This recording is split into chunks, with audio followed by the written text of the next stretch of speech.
Hello दोस्त, मैं सुजीत कुमार। मैं अपने YouTube channel SK study point में आप लोगों का स्वागत करता हूं।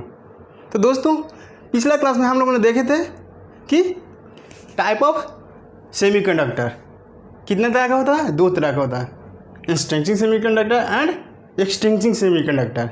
एंड और क्या देखे थे, चार्ज कैरियर। सेमीकंडक्टर में चार्ज कैरियर कितने प्रकार के होते हैं वो देखे थे। आप लोगों को पिछला क्लास में समझ में आया होगा। तो आज हम आपके लिए लेके आए हैं इम्प्योरिटी। इम्प्योरिटी क्या कहते हैं, किसे कहते हैं, ये हम आज जानते हैं। तो यहाँ पर देखिए, इम्प्योरिटी किसे कहते हैं। इम्प्योरिटी मीन्स क्या होता है, अशुद्ध, माने जो शुद्ध है उसका अशुद्ध कर दिया है कुछ मिला के। इसका इम्प्योरिटी नाम से ही स्पष्ट हो रहा है। तो इसका डिफिनेशन जानते हैं। तो यहाँ देखिए, for increase the conductivity of intrinsic semiconductor some other material added in intrinsic semiconductor, those material is known as impurity. impurity किसे कहते हैं, हम जानते हैं कि इंस्ट्रिंसिक सेमीकंडक्टर प्योर फॉर्म में रहता है तो वह इंसुलेटर की तरह बिहेव करता है, बहुत कम करंट फ्लो करता है। क्यों? क्योंकि उसमें ऑलरेडी पहले से फ्री इलेक्ट्रॉन एंड होल नहीं रहता है। तो उसको कंडक्टिविटी को बढ़ाने के लिए हम कुछ एक्स्ट्रा अदर मटेरियल को उसमें मिक्स करते हैं, ऐड करते हैं। जिस मटेरियल को हम ऐड करते हैं उसे हम इम्प्योरिटी कहते हैं। तो इम्प्योरिटी दो प्रकार का होता है। There are two types, trivalent impurity and pentavalent impurity. तो अब देखते हैं ट्राइवैलेंट इम्प्योरिटी किसे कहते हैं, पेंटावैलेंट इम्प्योरिटी किसे कहते हैं। यहाँ पर देखते हैं ट्राइवैलेंट इम्प्योरिटी किसे कहते हैं, पेंटावैलेंट इम्प्योरिटी किसे कहते हैं। तो यहाँ पर देखते हैं डिफिनीशन से, diet impurity material which having 3 valence electron, कितना, 3 valence electron, is known as trivalent impurity. अपनी लैंग्वेज में वैसा इम्प्योरिटी मटेरियल जिसमें 3 वैलेंस इलेक्ट्रॉन हो उसे हम ट्राइवैलेंट इम्प्योरिटी कहते हैं। जिसका एग्जांपल है गैलियम, जिसका सिंबल जी है, एल्युमिनियम, बोरॉन, इंडियम। एंड अब देखते हैं पेंटावैलेंट इम्प्योरिटी। पेंटावैलेंट इम्प्योरिटी किसे कहते हैं। तो यहाँ पर देखिए, पेंटावैलेंट इम्प्योरिटी ये नाम से ही क्लियर है। पेंटावैलेंट, पेंटा माने 5, ट्राई माने 3। यहाँ पे नाम से ही क्लियर है कि पेंटावैलेंट इम्प्योरिटी किसे कहते हैं या ट्राइवैलेंट इम्प्योरिटी किसे कहते हैं। तो यहाँ पर हम डिफिनेशन से जानते हैं, दो जी इम्प्योरिटी मटेरियल बीच में 5 वैलेंस इलेक्ट्रॉन, कितना, 5 वैलेंस इलेक्ट्रॉन हो उसे हम कहते हैं पेंटावैलेंट इम्प्योरिटी। ठीक, इसका एग्जाम्पल क्या है, आर्सेनिक, फास्फोरस, एंटीमनी, बिस्मथ, ये सभी में वैलेंस इलेक्ट्रॉन 5 होता है। तो इस पर हम कह सकते हैं ट्राइवैलेंट इम्प्योरिटी किसे कहते हैं, पेंटावैलेंट इम्प्योरिटी किसे कहते हैं। तो आई होप आप लोग को क्लियरली समझ में आया होगा। अब यहाँ पर देखते हैं हम लोग वैलेंस इलेक्ट्रॉन किसे कहते हैं। तो सबसे पहले जानते हैं वैलेंस इलेक्ट्रॉन क्या होता है। तो इसका डिफिनेशन से जानते हैं, that electron which is found in outer orbit of atom is known as valence electron.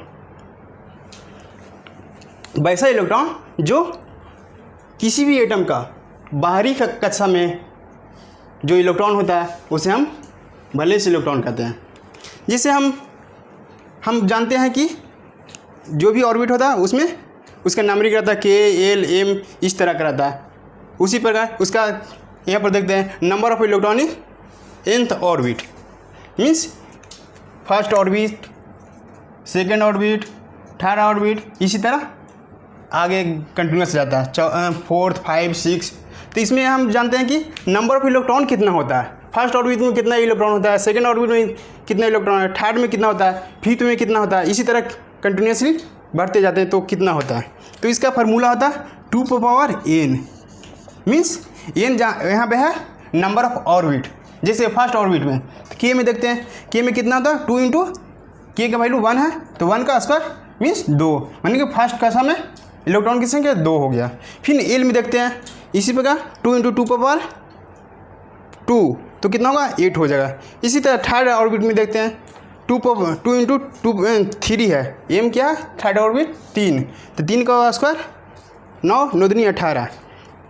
तो यहाँ पे एम ऑर्बिट में कितना 18 है। अब यहाँ पर देखते हैं, आपको कोई एग्जांपल के थ्रू समझाते हैं। जैसे फास्फोरस लेते हैं, तो फास्फोरस का एटॉमिक नंबर कितना होता है 14 होता है। कितना होता है 14 होता है। तब देखते हैं कि 14 में कितना ऑक्टल बन रहा है। जैसे देखते हैं यहाँ पे फर्स्ट ऑर्बिट में 2 हो गया प्लस सेकेंड ऑर्बिट कितना हो गया 8 इलेक्ट्रॉन होता है 2 पावर 8, तो कितना हुआ 8 हो गया प्लस अब कितना रहा फास्फोरस का एटॉमिक नंबर 15 होता है। तो अब कितना बच गया 5, ये 5 उसके आउटर ऑर्बिट में हो गया। जिससे यहाँ पर देखें फर्स्ट ऑर्बिट में 2 इलेक्ट्रॉन हुआ, सेकेंड में 8 हो गया एंड थर्ड में 5 बचा। तो यहाँ पे ये हुआ थर्ड ऑर्बिट में सबसे बाहरी कक्षा में। तो यहाँ पे हम देखते हैं कि अंदर जो ऑक्टल पूरा कर लिया है उसको हम बोलते हैं कोर इलेक्ट्रॉन। क्या बोलते हैं कोर इलेक्ट्रॉन। एंड जो बाहरी कक्षा में है जिसका ऑक्टल पूरा नहीं हुआ है वो हमेशा चाहता है कि किसी अदर एटम से हम इलेक्ट्रॉन को लेके अपना बॉन्ड बनाएं, तो इसीलिए ये फ्री रहता है, भले जिसको हम वैलेंस इलेक्ट्रॉन बोलते हैं, जो बाहरी कक्षा में रहता है, इसी को हम बोलते हैं वैलेंस इलेक्ट्रॉन।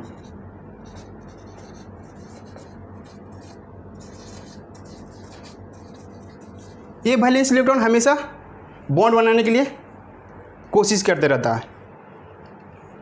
इसी प्रकार हम देखते हैं वैलेंस बॉन्ड फास्फोरस में वैलेंस इलेक्ट्रॉन 5 होता है, इसी को हम बोलते हैं पेंटावैलेंट इम्प्योरिटी। पेंटावैलेंट इम्प्योरिटी भी बोल सकते हैं इसको। ठीक, तो आई होप आपको वैलेंस इलेक्ट्रॉन अच्छी तरह से समझ में आया होगा। अब यहाँ पर हम लोग देखते हैं डोपिंग। डोपिंग किसे कहते हैं?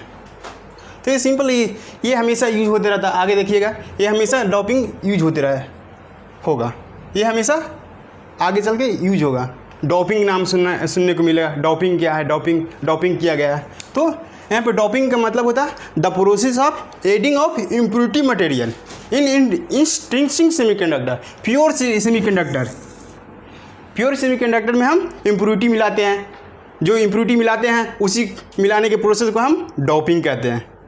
जिससे आगे नेक्स्ट क्लास में हम देखेंगे कि एक्सट्रिंसिक सेमीकंडक्टर किसे कहते हैं। तो एक्सट्रिंसिक सेमीकंडक्टर में वही जब डोपिंग किया जाता है तो एक्सट्रिंसिक सेमीकंडक्टर बन जाता है। तो आई होप आप लोगों का ये वीडियो समझ में आया होगा। तो ठीक है, आज के लिए इतना ही। नेक्स्ट क्लास में देखेंगे हम लोग पीएन जंक्शन के बारे में, जो बहुत ही इम्पोर्टेंट है। तो ठीक, फिर मिलेंगे नेक्स्ट क्लास में नेक्स्ट टॉपिक के साथ। तो thank you for watching my video.